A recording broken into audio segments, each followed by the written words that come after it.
Hi everyone, my name is Dan Hudner and I'm working with Mercy Corps as the Market Systems Resilience Measurement Specialist. And I've been working with RRA to help us think about market systems resilience and begin to measure it for about a year and a half now.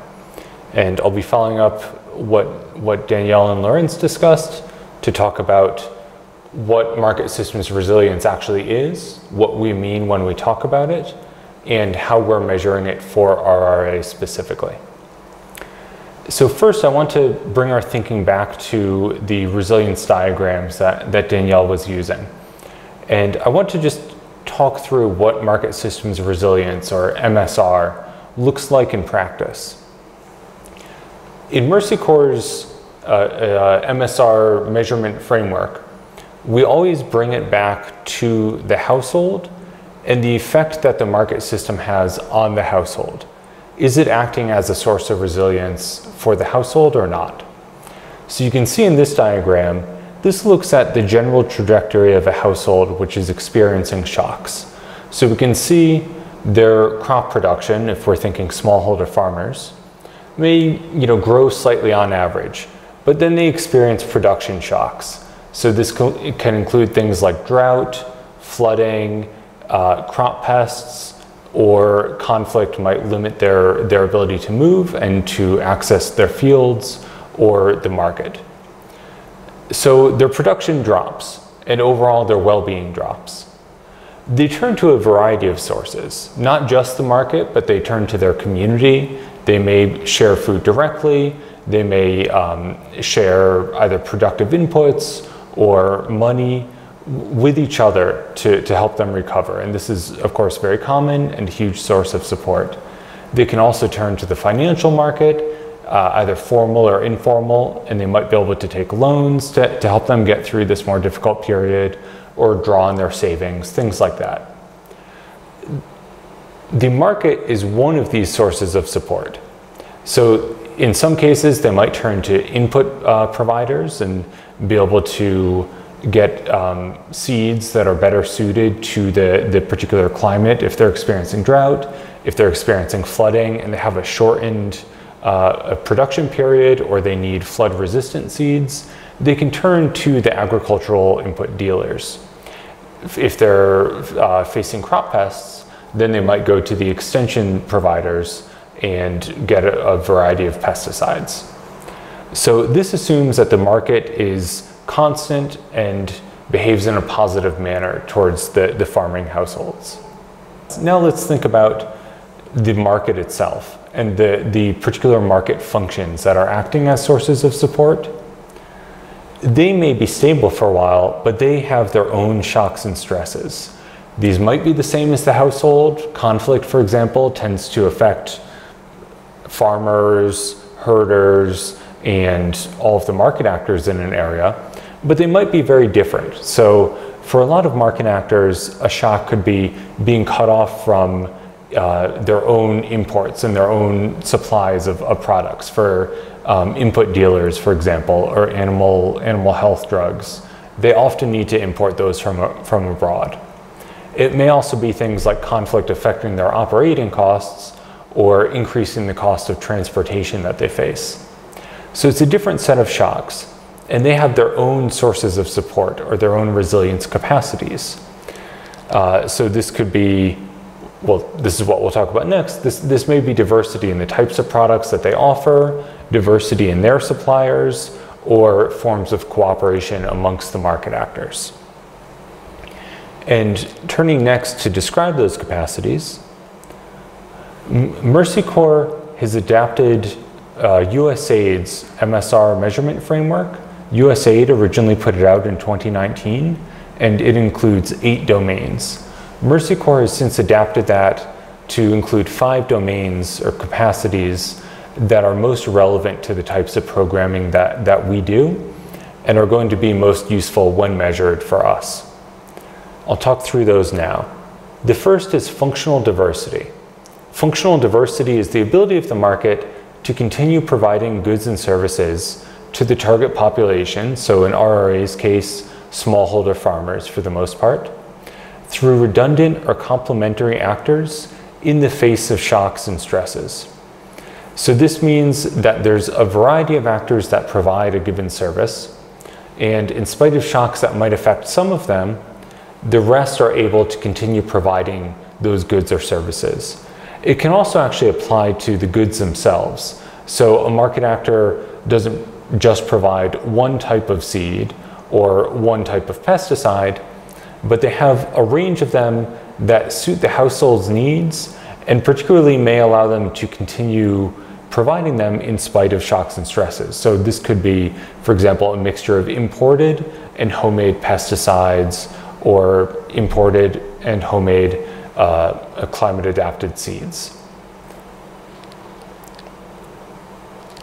And we can see in this example, this is from Uganda actually, an animal health provider who has an array of inputs and has and many original sources for these as well. So he's able to source his animal health medicines from both importing them from abroad and buying them from the capital, Karamoja, directly.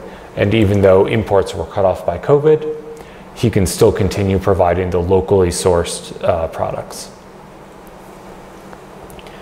The second capacity is connectivity.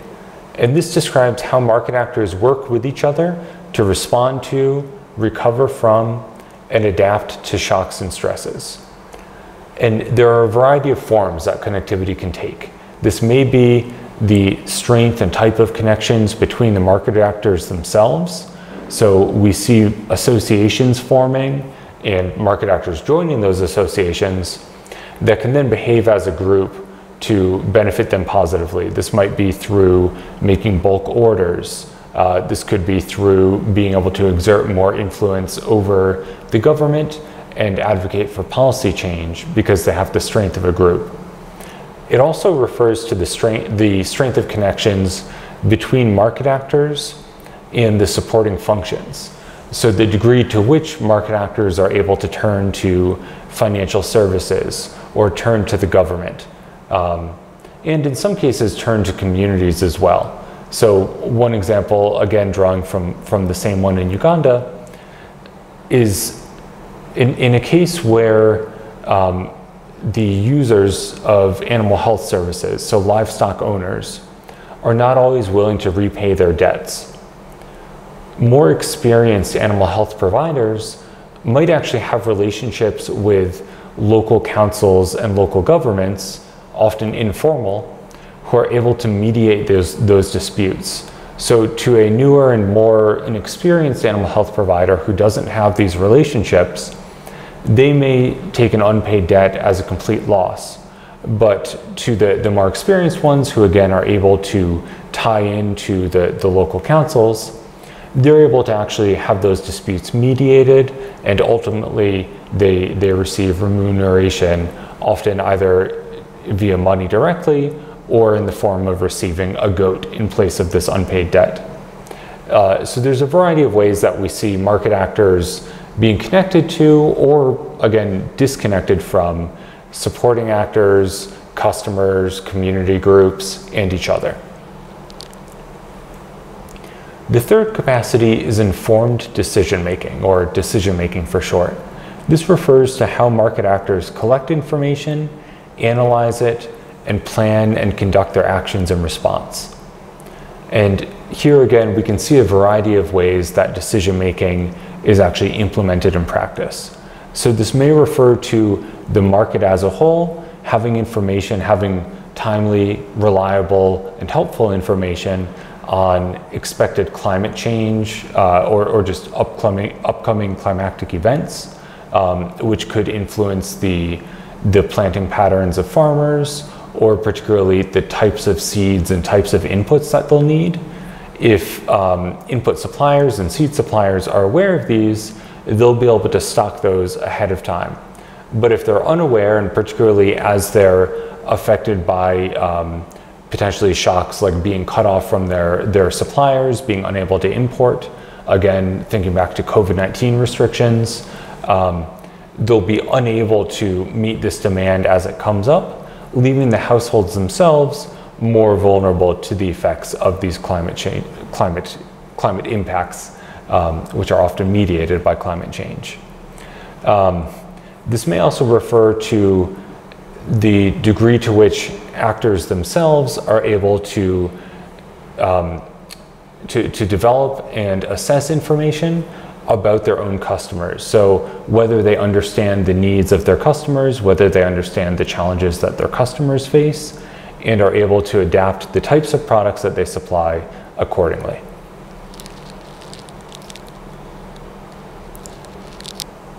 Fourth, we have power.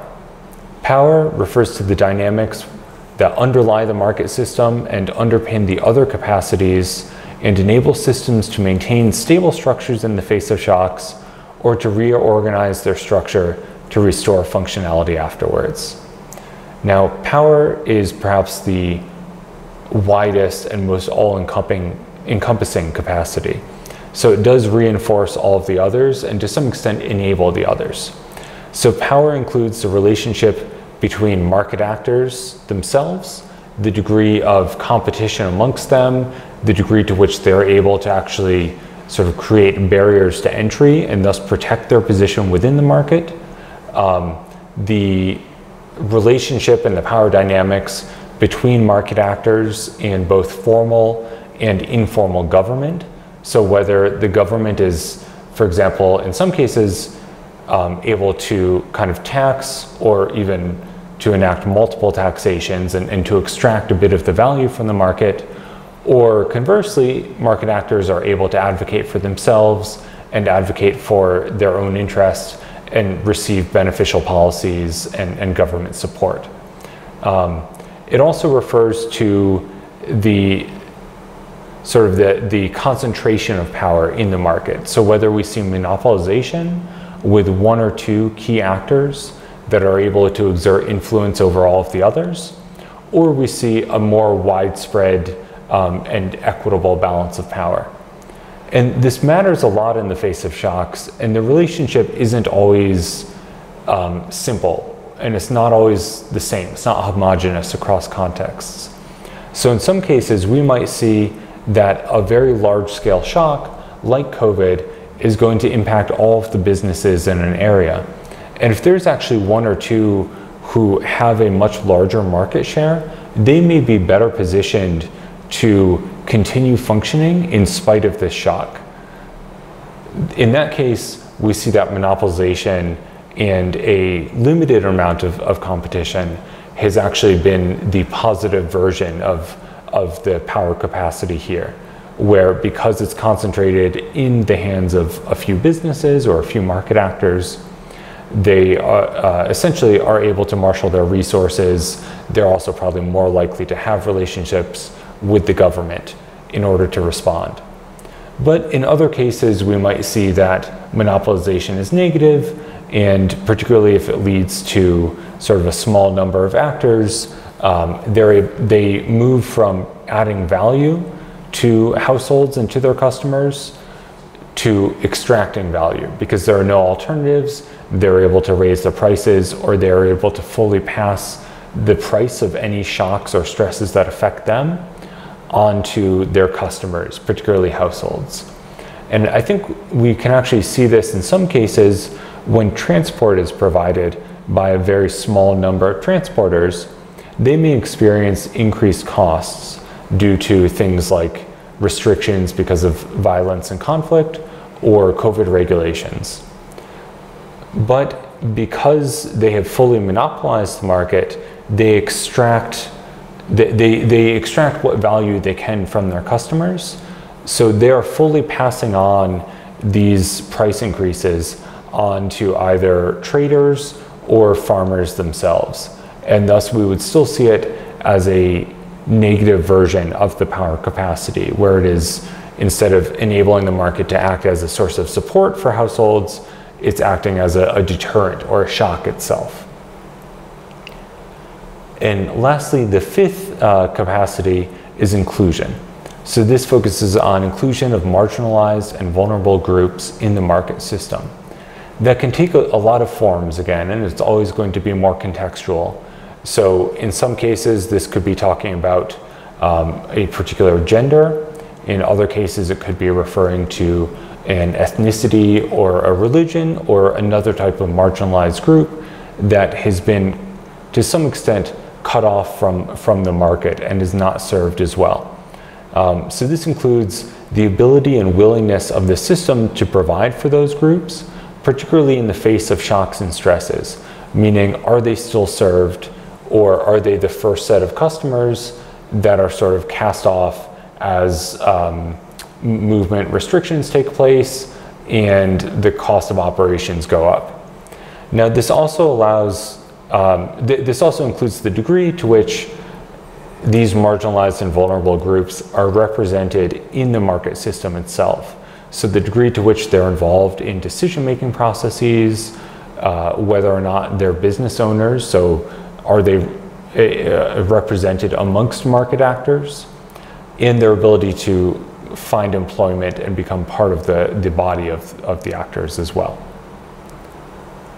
Those are the 5 MSR capacities. Next, we're going to just talk quickly about the data that we have for RRA at the moment. And I should say, for the record, today is November 19th, 2021.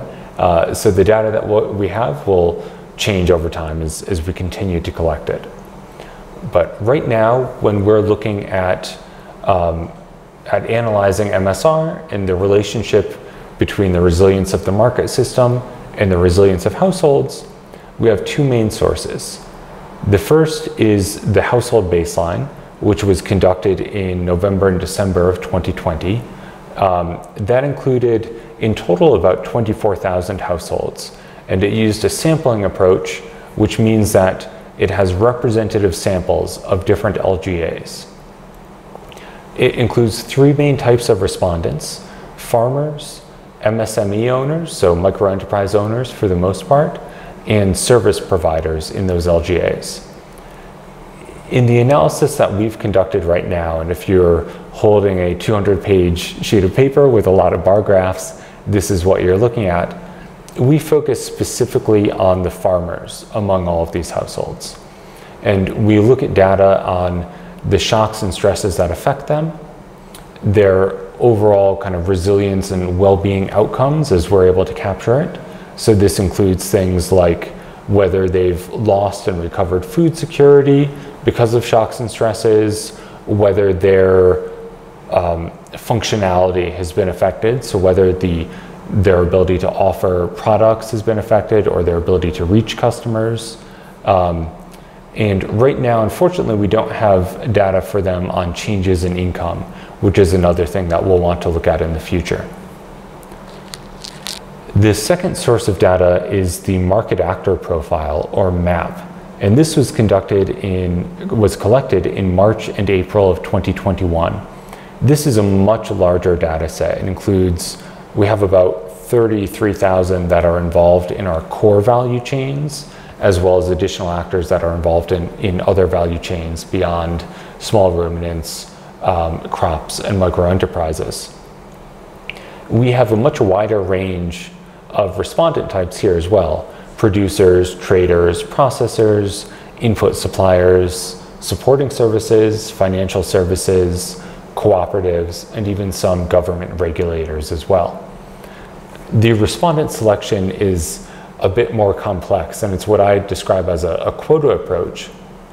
So the map was intended to approximate a census of market actors, meaning it was intended to capture almost all of the market actors in the area.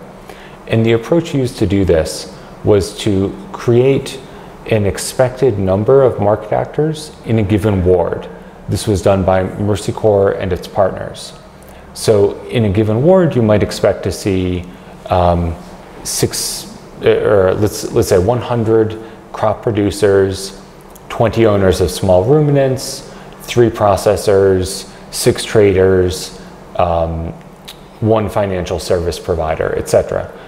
And when the enumerators went to these wards, they did a mapping exercise and they tried to find where at least this number of each actor type would be. And then they approached them for the survey. Where this can get a little complex is that In many wards, there weren't that number of actors. So many wards might not have a processor or only have one. And then in a more densely populated urban ward, you might actually see more than our target number. So if we targeted 3 processors, there might have actually been 6.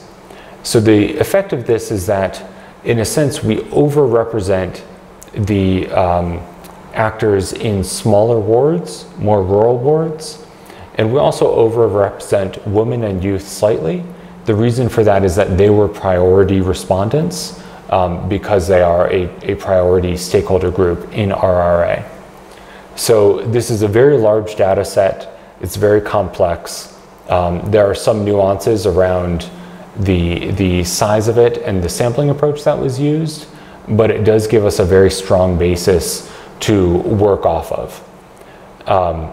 It includes data on a variety of factors, including the shocks and stresses, the impacts of those shocks, the changes in income, as Lorenz mentioned, as well as a variety of other characteristics about who actors trade with, and in some cases, some of the factors going into their production as well, types of production techniques that they use.